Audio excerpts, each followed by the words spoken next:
Our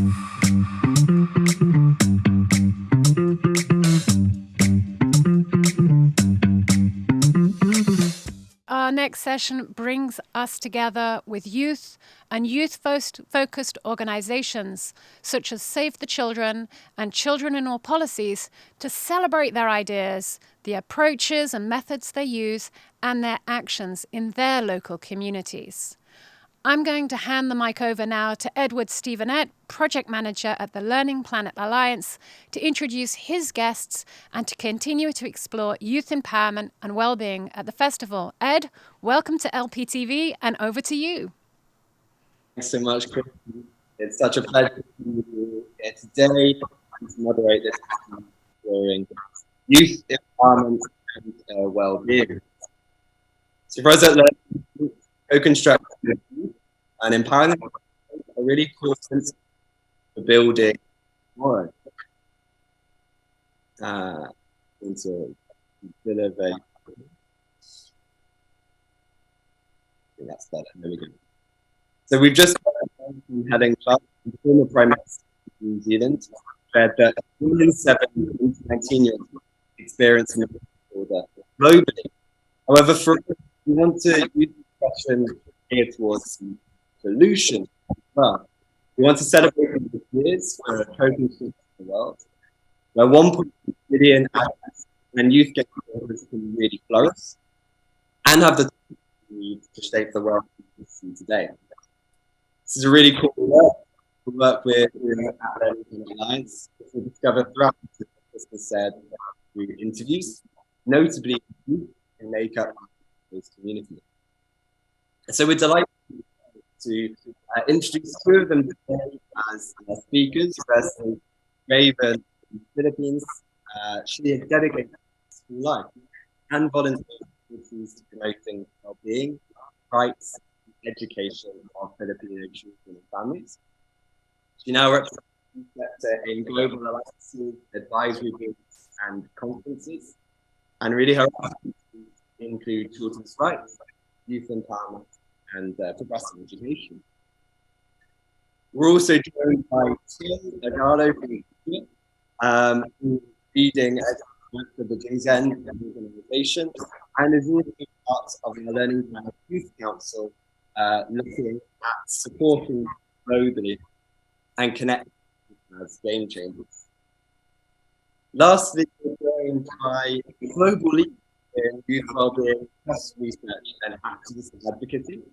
So really glad to be joined by Dr. Sarah Dalgleish, who formerly created the Hulan Community Transit Commission on the future of the world's children, and is now the executive director of the Children in Policies Initiative.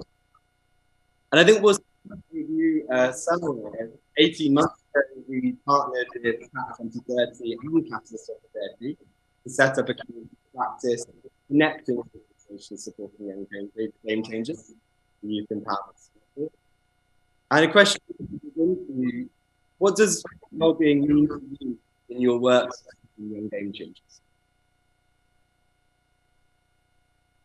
Thank you so much, Ed. I really appreciate the lovely introduction, and I'm so excited to be here on LPTV.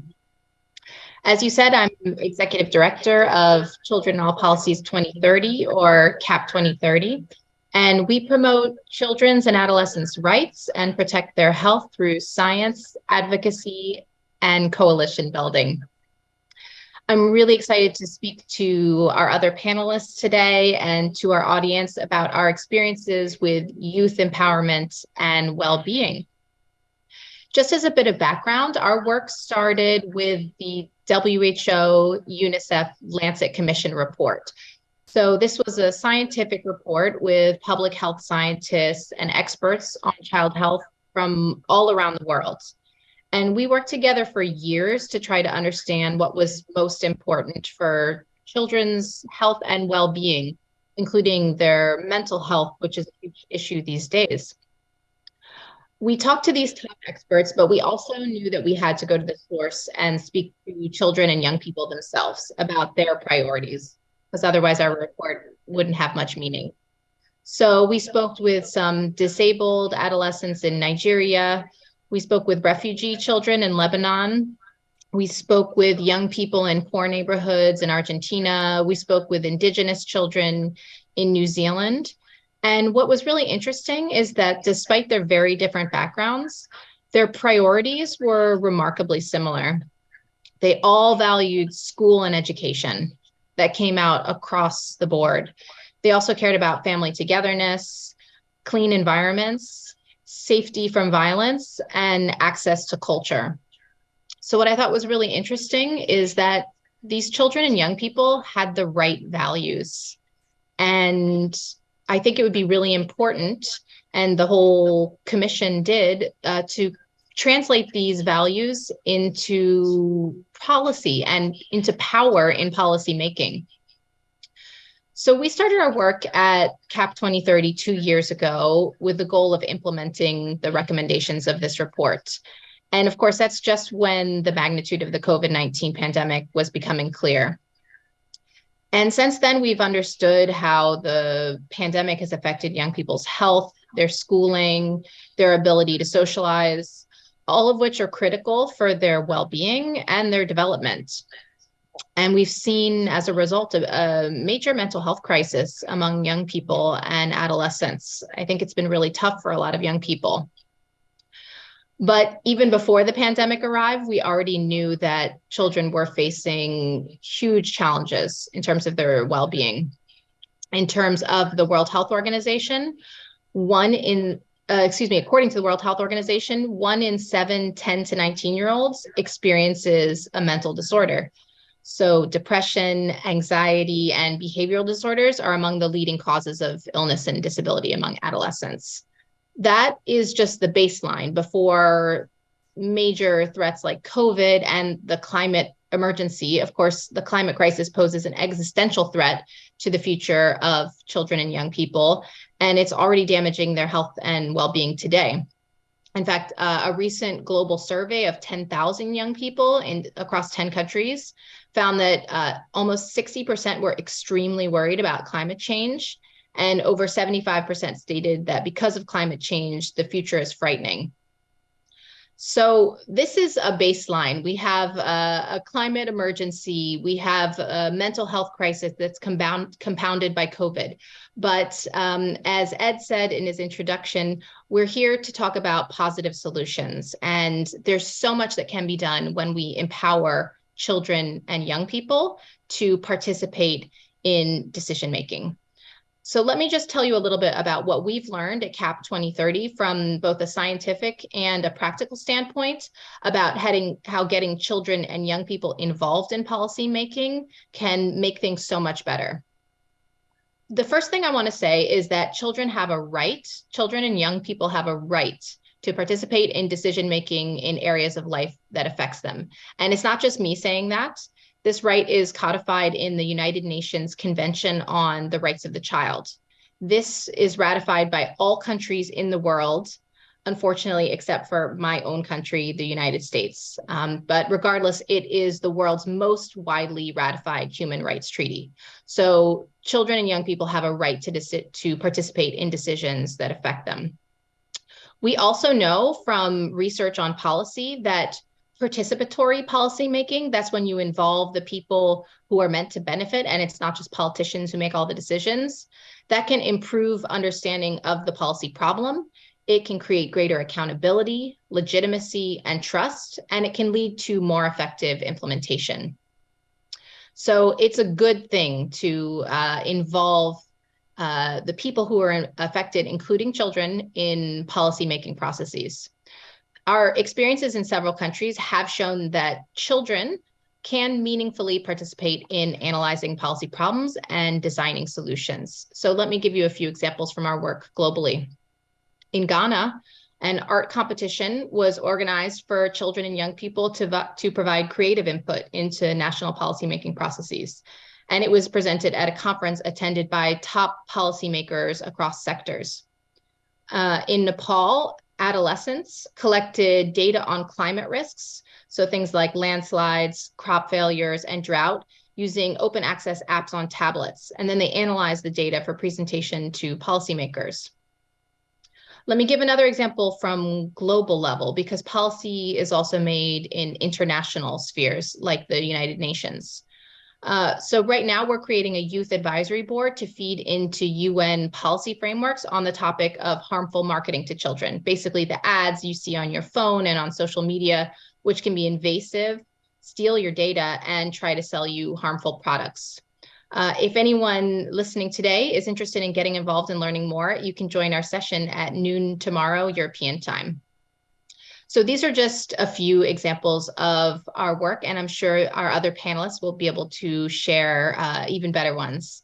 But one thing I wanted to say is that adults are really starting to listen. In our work with public health scientists, policymakers, and other stakeholders around the world, I do see mentalities changing.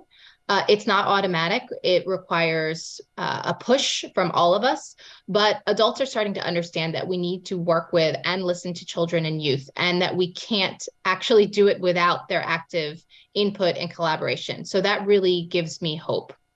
I will say we still do have a lot to learn. And that's one of the reasons it was so important for me to be here today, to hear from the young changemakers on this panel and in our audience, and to learn from others who know that children and young people must participate in the decisions that affect them.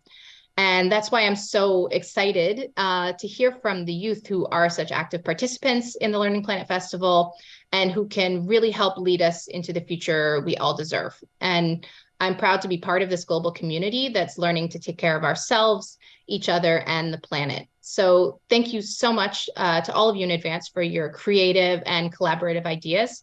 And thank you for your attention.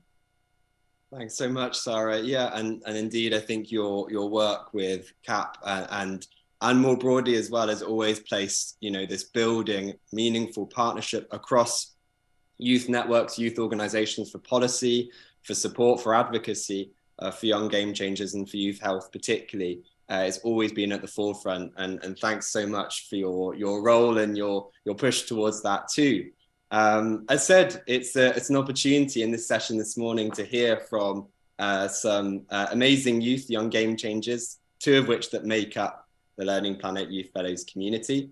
And so we'll pass on to you next, Raven. Raven, you're a youth leader from the Philippines. You've dedicated much of your short life so far towards supporting and promoting well-being, rights and education in the Philippines, and you're now here as a student studying in Paris. What does well-being mean for you in your work on a day-to-day basis? Thanks so much, Ed, and also to Sarah for that very insightful intervention. So I'm Raven, I'm 23 years old, and I feel so honored to be one of the speakers in this important conversation about youth empowerment and well-being. So when I was a student in the Philippines, I was leading a nonprofit organization. So on weekends, we went to communities and we were teaching different ages, children, parents, and elderly about topics such as mental health, disaster preparedness, nutrition, among many other things. And I learned so much from this endeavor, which I shared with the young people I met in the Learning Planet Youth Council and also my colleagues in the master I'm taking here at the Learning Planet Institute. I learned a lot about context-based solutions where we don't just implement projects, we assess needs, we curate programs according to these needs, share it, and continue to adapt it to different contexts. And that will make the impact so much more long-term and sustainable. So now I'm in Paris and I'm representing the youth voice in the Strategic Advisory Board of LPI, working on several local and international projects. But today I want to highlight our work in Curriculum for Life, which is a nonprofit organization co-creating an open access educational curriculum that takes into account the wholeness of learners. That, learners are more than their exam scores, their grades, and we should no longer focus on cognitive skills.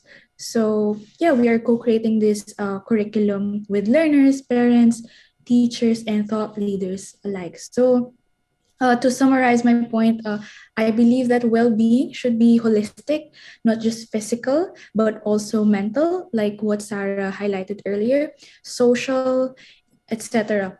And well-being also means being empowered, being listened to, and that means to empower the youth.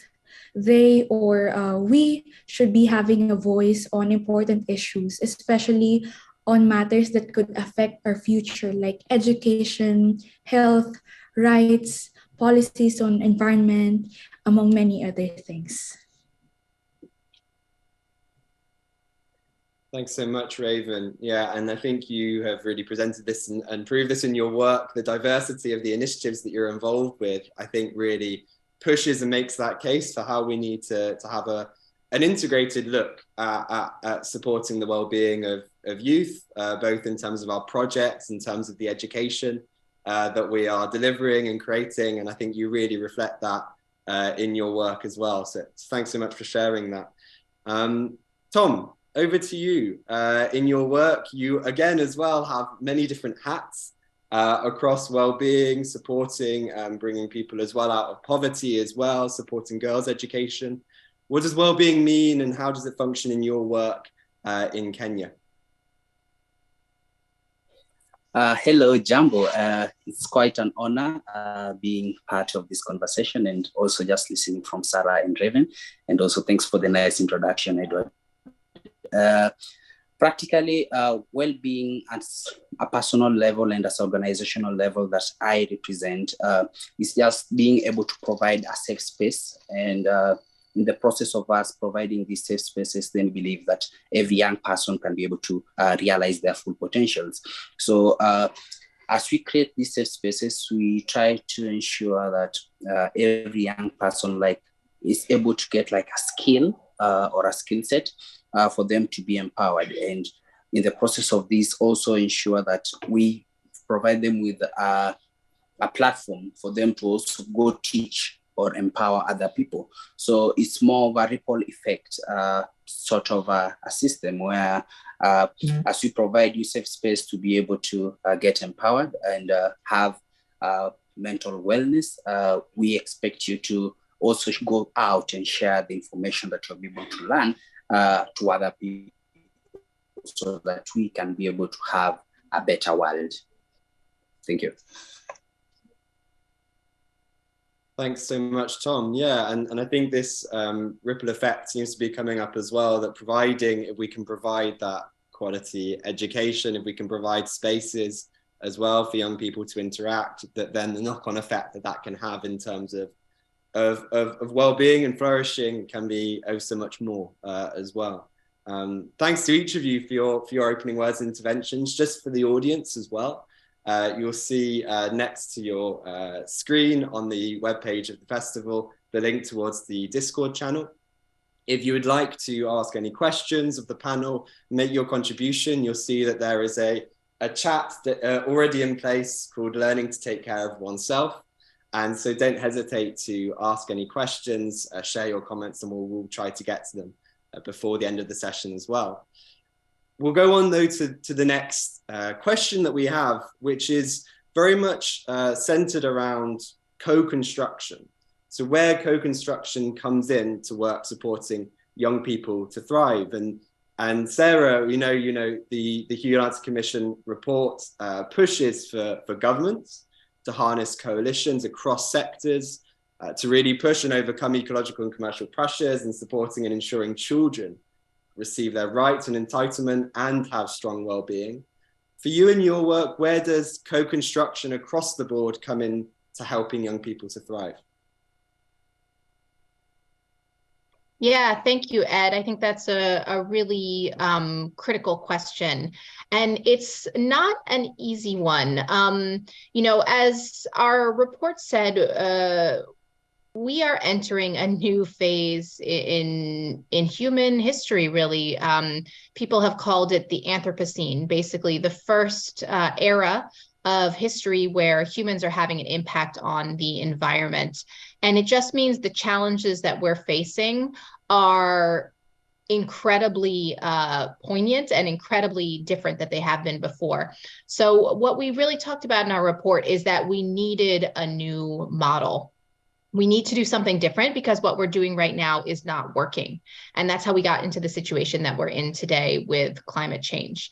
And I think one reason is that the views and perspectives of children and young people have not been taken into account, because as we know, children and young people have been leaders in the fight against climate change. There's no denying that. And so that's where this question of co-construction that you're bringing up is really important, because traditionally, adults have made all of the decisions and children have had to follow those decisions. So I think that it's really critical to bring children and young people from the beginning. And we need to change mentalities, hierarchical mentalities about who is allowed to decide and who must obey those decisions. So I think that is really absolutely critical, not only to supporting young people to thrive, which is, of course, so important. It's really the purpose of our work. And it's at the heart of this festival, but it's also about all of us having a better world together. Because as I said, one thing that really touched me from the work that we did together, as I said, we were with these top scientists at the World Health Organization and at academic institutions all over the world. But when we talked to children and young people themselves, their priorities were so the right ones. What's more important than family, than education, clean environments, safety, culture? Those are really the most important things to any human society. And that's what children and young people talked about. So I think when it comes to co-construction, there's different ways to bring people together into the process, to bring children and young people. I can talk a bit more about that. But what I would say is that you really it has to start at the beginning. It can't be superficial where adults make a decision and then they just ask young people to approve it. It has to start earlier. And I think that that's why the term co-construction is a really good one, because it shows that we're really creating something together from the beginning. Thanks so much. And Sarah, maybe you could share a little bit. You mentioned around the advisory council that you're looking to set up. What's kind of been the rationale around bringing together a council of youth consultants, if we would say that, into the initiative? Yeah, thanks, Ed. I have to say we've gotten a lot of inspiration from LearningPlanet and from your work with just talented and brilliant young people all around the world. So I think that looking at different ways of co-constructing policy and other initiatives, we thought one great way would be to work in a close fashion with children and young people who are specifically passionate about the issue that we're working on. I mentioned harmful commercial marketing. It might seem, I think, like sort of a specific issue, but my guess is that the young people that we work with are already very familiar with it, the young people that are listening today. Because if you have a telephone, I see Raven nodding her head, you know that you see all kinds of ads constantly.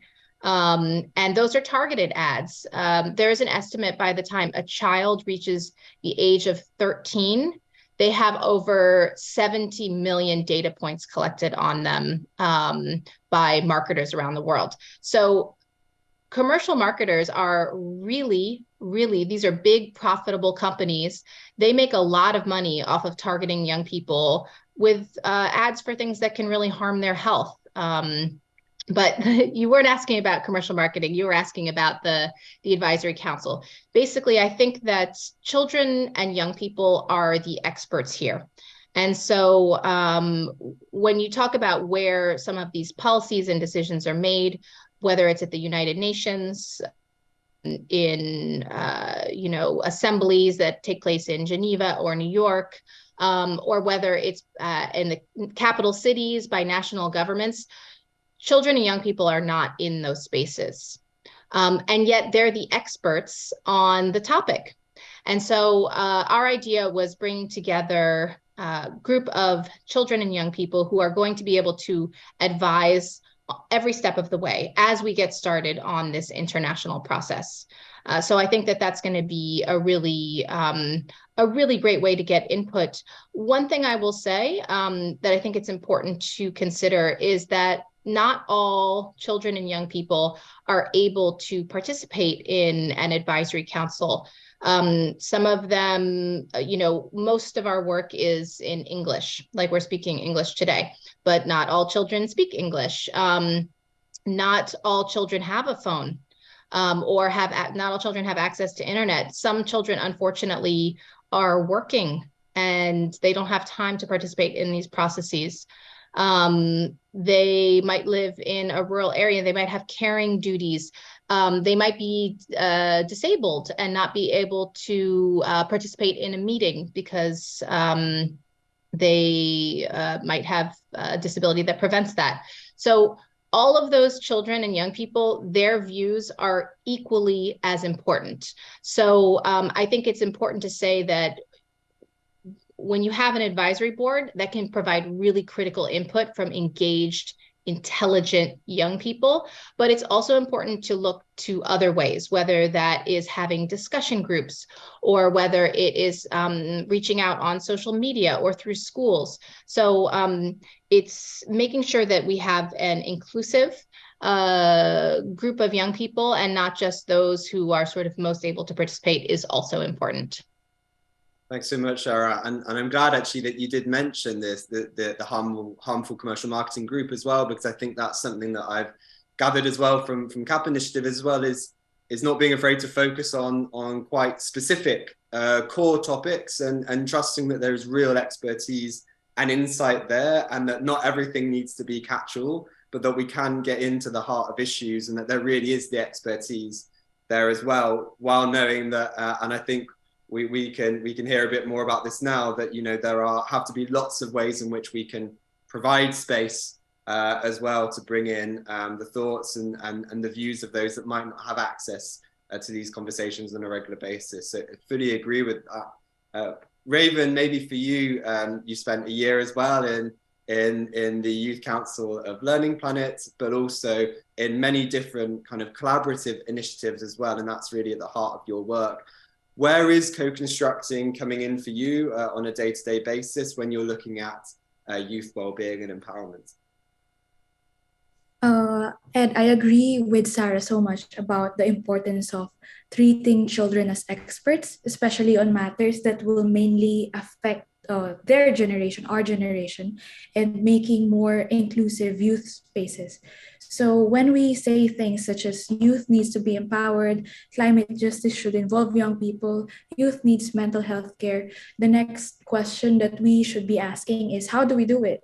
So it's important to involve them in important conversations where decisions are being made, involve them in processes of designing things that would affect them, such as programs, curriculum, policies, etc. So involve them in every step of the way.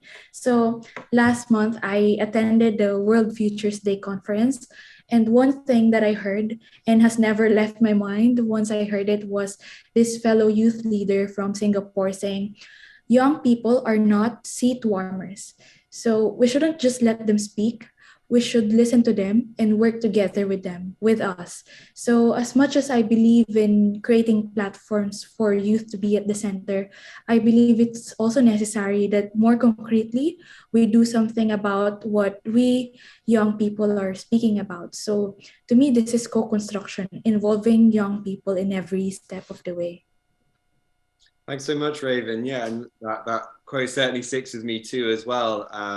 It resonates with what Melody mentioned, I think, in the last talk just now, that Pearl put on our Discord channel, that kids are 25% of the world's population, but also 100% of the world's future. And I think changing this point of view around, there's a space and a seat for everyone at the table, every youth at the table to come in and provide some real, genuine expertise and contribute to these discussions very early on, as you said, Sarah, too. Tom, for you, because your work is reaching many different levels and is really looking at, some kind of critical disadvantaged areas and dealing fundamentally around poverty, child poverty as well. Where does co-construction and collaboration fit into how you're trying to work with the Ginger Eng organization, as well as in your other kind of collaborative initiatives? So,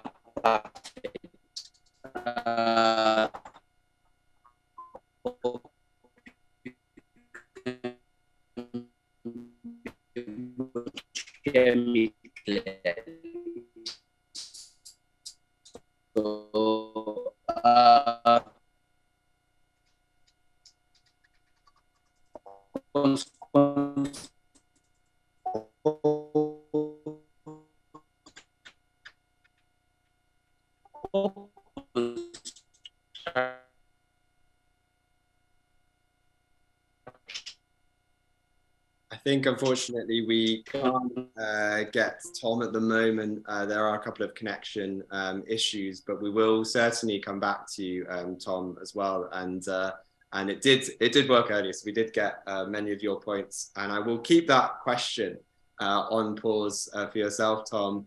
And it can feed though into a couple more kind of closing questions as well. And this is looking forward to the year ahead, 2023. Raven, Sarah, what does 2023 look like? What do you want to see in 2023 for youth empowerment and well-being in your work, and in more broadly commitments from other organizations supporting youth as well? Sarah, maybe we start with you first. Sure, thank you so much. And I hope we'll be able to hear from Tom too, because I think he really has a lot of valuable perspective to share. So I think 2023, big dreams, and I think they're shared by others on this panel. I think for me, what I would like to see is for the power of the youths to continue to increase. I think we're on the right trajectory, and for adults to continue to learn.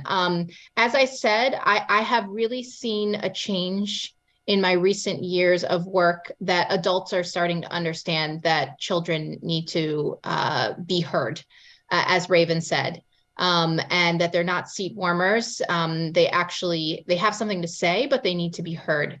I think what I would like to see is that there is what might be thought of as a continuum of youth empowerment and of youth involvement in policymaking, because as I said, we're particularly interested in policymaking. We're called Children in All Policies.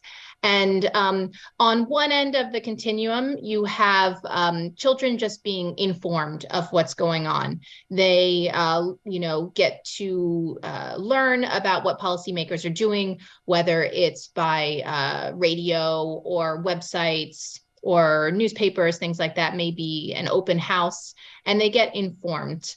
But that's really not enough, as we know. Children a little bit further along the spectrum, they can be consulted, where they're actually asked what they think, maybe in a focus group, maybe through schools, something like that.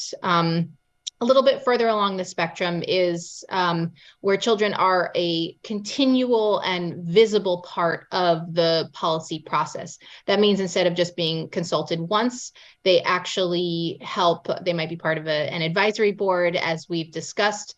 They might be part of defining the problem that policies are trying to solve, data collection. They might help write reports or review reports so that they're really a full part of the process. What I would like to see in 2023 is if we move all the way to the end of the spectrum, where children and young people are empowered to create change. And that goes beyond mere consultation, where they're just asked. It means that children and young people initiate policy processes. They initiate information campaigns. It means they're actually delegated and allowed to make decisions. They can actually manage programs and research. They can do so much. This entire festival is a testament to that. So what I would like to see in 2023, and what I hope we can help drive, and everyone else who is participating in this festival can participate in, is moving from just mere information, informing children, consulting them, to true empowerment, where not only are they a part of the process, but they're also help driving it. Thanks so much, Sarah. Yeah, and I might come back to you in a second with the question around any examples that have inspired you so far about getting to that stage of not just consulting, but where youth have really been involved from a policy process from the very beginning. But I'll give you a chance to have a think on that one and go first to Raven. You're a student, you're a consultant, you're a leader, all at once in 2023. There's going to be lots of things happening for you. What would you like to see in projects, in your projects, and more broadly, global projects as well for youth well-being in 2023? Okay, so in 2023, as Sarah said, big dreams, and the success of youth empowerment and well-being to me would mean bridging the gaps in countries, in regions, generations, disciplines, etc. So for example, mental health, it's a personal problem. It's also a community problem. And at the same time, we should recognize that it's a global problem. And therefore, the programs, policies, and solutions should also work the same way. So if we are able to look at well-being and youth empowerment as a personal matter, and then more broadly in a global scale, that is, I believe, one step towards success. So yeah, the key word for 2023 for me is international, intergenerational, interdisciplinary. And I think the festival is a great way to start that goal. And yeah, the solution that we create should be encompassing and inclusive, and at the same time, it could be localized and adapted to what communities and individuals need. Thanks so much. And I think this really connects to the previous question around strategies and processes for co-constructing. And we can be ambitious in this around, thinking truly at this inter and intra level as well. Sarah, yeah, I mean, are there some examples that are inspiring you at the moment of what you're speaking about, bringing youth in at the beginning of these processes to make real change? Yes, there are some examples. The truth is there aren't enough. We need more. But I thought I would bring up just two examples that I think of are like proof of principle that show that this can be done. And we're talking mainly with young people today. But I wanted to stress that adolescents, people under the age of 18, and even very young children can participate. So we're not just talking about old timers like Raven here, but even very young children can be involved. It's really about involving all people, no matter their age, in policy processes. So the first example is in the city of Melbourne in Australia. Which was looking to do some city planning, and they wanted to get the impact of, the input of children in town planning. So there were consultations with children aged 3 to 12, so fairly young people, about what made the city of Melbourne a good place to live. Those children participated in schools and libraries and preschools. They submitted stories and photos and drawings, and children under age 3, their input was gotten from caregivers who took a walking tour of the city to see what was the city like from a small child's perspective. And there are a number of policy changes that were made following this consultation, for example, about the timing of crossing lights, traffic crossings, so that children and other people who needed time to safely cross the street had that time. So that's an example of very young children making meaningful and positive changes to city planning. Another example I would like to share is from Bangladesh. And this issue has to do with child marriages. Child marriage was actually already illegal in Bangladesh, so that law existed, but it was not enforced. And so there was a group of young child activists, about 36 of them, who worked together to stop child marriages in their communities. So how did they do that? They set up child forums that included young girls whose marriages had been stopped. They developed relationships with local leaders, such as the mayor and police. They also worked with social media and journalists to raise the profile of this issue. And working with these local leaders and police, they visited families who they knew were in the process of arranging child marriages. And they were able to stop over 72 child marriages from proceeding. So that's incredibly powerful. That is life-changing for those children and young people, the children and young people whose marriages were stopped, but also the power that those 36 activists were able to express. I mean, it's incredible. So I think that children and young people have a power that they are able to harness in some cases.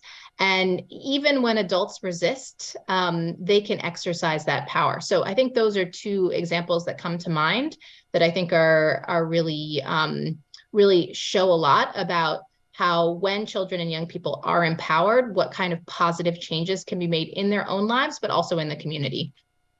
Thanks so much for those examples as well, which I guess are both instances where taking a very specific, concrete issue that is really affecting the day-to-day, bringing youth into the process, and then seeing as well the impact, the knock-on, I think the cascading effect you mentioned as well, Tom, earlier. You know, if you can really tackle and bring youth into that a specific issue, as you said as well, Sarah, with commercial marketing too, the potential then to build agency, build solutions that can then fundamentally support and build well-being as well, really comes through. And on that note, I believe we're now back, Tom, with you. Thanks to your adaptability as well with the internet too. Just going back to you, maybe we close with your hopes for 2023 in your work around supporting and fostering and building youth well-being. Thank you, and sorry for the internet glitch and also the glitchiness, but yeah, I'm back. So my hope for 2023 is the same way we did our 2022, where we had community involvement. My hope this year is being that we're able to do a quick assessment and also just get the opinion of our community members on what do they really want for this year, is for us as an organization, through partnership with many more people, to just bring in the aspect of community service and make it more fun. And as we make it fun, we also try to ensure that we have like a concrete strategic plan. And one thing that probably I've been able to gain from Dr. Sarah is the involvement of children and young people, because in most situations, I think we have been involving adults to be able to help us influence our programs. But I see the sense of also trying to bring in young people and young children into the conversation, and also just ensure their voice counts. So yeah, that's my plan for 2023. Thanks, Tom. And I think you shared before that you've been looking at different forms of media as well to gather and to really advocate for this. Maybe you could just share a bit about what you've been doing around your podcasts with the organization and in local media as well. Yeah, so one thing that we as an organization, we appreciate is partnership. And we tried to look at a way in which we can be able to reach more young people. So we opted to use 3 platforms, and that's Twitter, that's also using the podcast, and also going directly to media houses. And as we go to media houses, we go under our theme. We have a community-based television that we do document about what young people are doing, and also share with the how do I call it, the major news outlets that we have in Kenya. So in regards to probably our Twitter spaces and our podcast, we try to have conversations that really matter to young people and try to make these conversations an easy conversation, not a stiff conversation where someone feels afraid or someone feels that probably the people who are in this conversation are not my age mates and probably they can't be able to relate into the issues that I'm facing. So we try to make our conversations more youth-friendly and try to ensure that we also involve youth speakers in our conversations. The reason why we opted for podcast is because we realized that we used to do Zoom conversations and also Google Meet conversations, but we had limitations of recordings, right? So we opted that why can't we do something that even though we are done with the conversation, other young people can also be in a position to come listen in. And also we realized that most young people that we work with prefer listening to music. And if we're able to make or construct a podcast that really aligns to their goal, then they will be also in a position to get time and listen to what we have to share through our podcast. Yeah, so those are the 2 tips or 3 that we are currently working on. Thanks so much, Tom. I think we'll close off there on that call for conversations, for construction, pushing forward this ripple effect as well. Through really getting and targeting and bringing youth in from a very early basis into some real challenges in their local area and further afield. Thanks so much to Sarah as well for your examples, to Raven for your experiences, to Tom as well for your enthusiasm and reactivity and adaptability with the internet connection as well. Really looking forward to continuing the conversations over the course of LPTV today and across the whole week of the festival.